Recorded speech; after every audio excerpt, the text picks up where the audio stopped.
Hi, I'm Hugh McKenna from Asgard Athletics.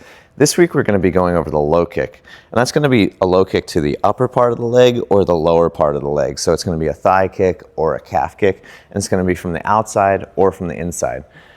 These are devastating techniques that take away the legs of your opponent and make their footwork a little more sloppy, a little slower. It also takes away some of their power on their own kicks, on their punches and their takedowns.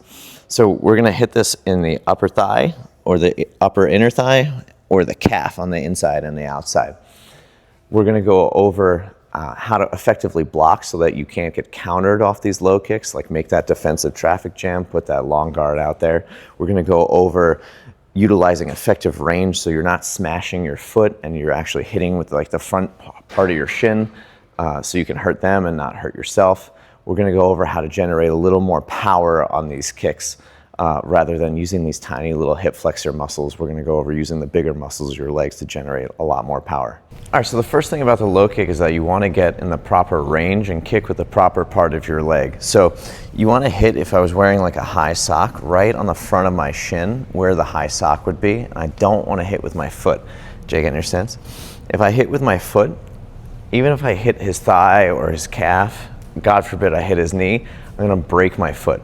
I want to hit him with my shin. That's what's going to do damage, and that's what's not going to hurt me. So I like to pretend that there's a V coming out from my hips at a 45-degree angle on each side, and I always step in the direction that I'm going to kick. So if I'm kicking with my right leg, I'm kicking from the right to the left, so I'm going to step to the left on that V. So my V is here. I step outward like this on the ball of my foot. I shift my weight, my head over that foot. I bring my knee through. And then as you can see, I'm in the perfect range where I'm catching him with the bottom part of my shin where my high sock would be. If I didn't step and I just went to go kick, I'm going to hit my foot every single time. So I need to step out on that V in the direction of my kick, bring it through, and then I connect with my shin every single time. A lot of people make the mistake of when they step too far forward, then you're going to jam yourself up, or they step too shallow and they hit with their foot. Or they step straight forward instead of out. If I step straight forward, I'm still going to hit with my foot. So I want to step on the 45. The same thing works for the inside low kick. I step outwards on that 45-degree angle. So I'm kicking with my left leg, so my kick is going from the left to the right. So I step to the right on that 45. And as you can see, I hit with the perfect part of my shin there. If I didn't step, or if I just shifted my weight, I'm going to hit with my foot every time. Broken foot. So step out at a 45. Hit with the shin.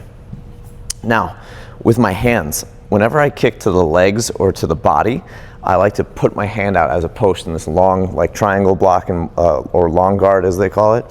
So I come here, I step out on the 45, I bring my knee through, and I long guard. The reason for this is right here, J has to go either above my long guard or below my long guard in order to hit me. And that makes it very easy to predict where the punch is coming from. So J, go above. I can just duck my head and hide my head in the guard, and even if it does hit me, it's going to bounce off my skull. It's not really going to do anything. Or he comes underneath, and it's very easy to parry his uppercut there. So I come through, and I put my long guard. This is like a traffic jam where he can't go through the traffic jam. He's got to go out and around it, and that's going to take a little longer, make it easier to predict because there's only two ways to go instead of this entire area where he can throw anything he wants. And he has to make it loopy, and it takes a little longer to do, so I can read what he's going to do and predict it much easier and either make the block or just avoid it entirely. If I throw my hand down like you see in all the yeah, exactly. If I throw my hand down for that counterbalance real hard and I come here and I only have one hand to block, it's very open for counters, and a lot of people will just sit down, especially in MMA, will just sit down on the kick, take the damage to their leg to throw that knockout punch. I would do the same thing. I have done it, and I would trade an overhand right for a low kick any day. So step out in that V, put the long guard out. Step out in the V, put the long guard out. Same thing for the inside. Step out in the V, put the long guard out. Now, for where you want to kick, there's two options for a low kick. You can do the upper leg or the lower leg. If you do the upper leg, you don't want to hit in this like no man's land from his hip to like halfway down his leg. if I hit his hip bone, it's really gonna hurt me. And if I hit this, a lot of the times when they get in their stance and they kind of sit into the kick, it slides up, and one, it does no damage, and two, it becomes very easy for Jay to catch it when it's in his hip, and now I'm in a little bit of trouble. I can get tripped in Muay Thai, I can get knocked onto the mat, I can get punched, as he showed, or I can get taken down like in MMA. So I wanna hit from like here to here. I don't wanna aim at his knee, because if he turns to check it, I'm colliding with his knee and my shin's gonna hurt really bad. So I wanna kick like right here, right above his knee in this area. If I get a little bit up here, it's fine, but I don't wanna come above that, because as I said, it's gonna start sliding. So I come here, right there. Then for the inside, it's the same thing, same height, just on the inside. Now that does a lot of damage, it's an effective kick. But as you can see lately in MMA, the calf kick has become very popular. It's because you have this nerve that runs right here, and that affects your foot.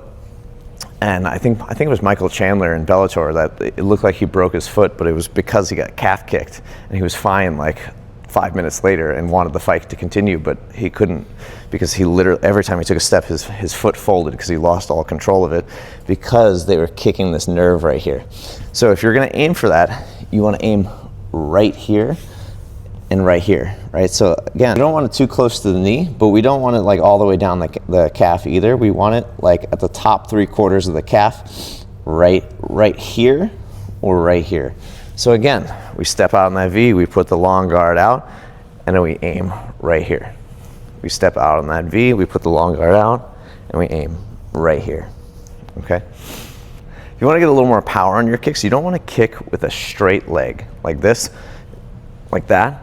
You wanna lead with your knee. So I like to pretend that like my knee is like the hilt of a sword, and you're gonna grab the sword, and my shin is the blade of that sword. And whenever you see someone swing a sword, right, what leads first? Their hand comes out first with the hilt, and then the edge of the sword follows through. And that's how you get like maximum cutting power. So same thing on your kicks. You wanna pretend like your knee is the hilt of the sword, and your shin is the blade. So I'm gonna bring my knee through first, and my knee cuts across my target, goes through my target first, and then the blade of my shin follows. So I come here, and even lightly you can hear that has a nice little thud to it. And I'm not kicking hard, but you can hear when I bring my knee across, it gives a nice little thud, as opposed to keeping my leg straight and hitting like this. It doesn't do much damage. It makes my hip flexor really tired. So I want to this is what people call chambering their knee. You chamber your knee. You bring your knee forward first. It comes through your target, and then right before impact, you start extending that leg into full extension. So I'm using like the bigger muscles of my legs rather than the tiny little hip flexor to generate power. So I step out in that V, I bring the long guard out, the knee comes through, cuts across, and then I hit with my shin right there. So out, boom, boom. So out, boom. Just like that. Thanks, Jay.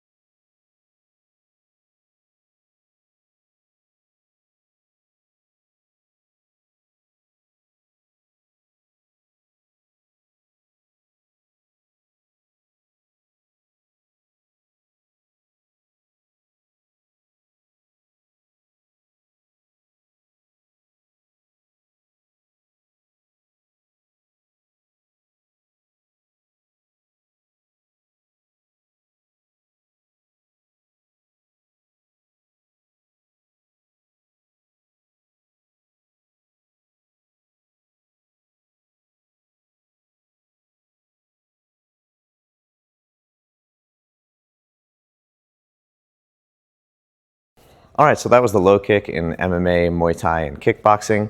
If you enjoyed this video, please hit the subscribe button so you don't miss my weekly videos coming out. And do me a favor and hit the like button and comment if you can. It always helps. Thanks.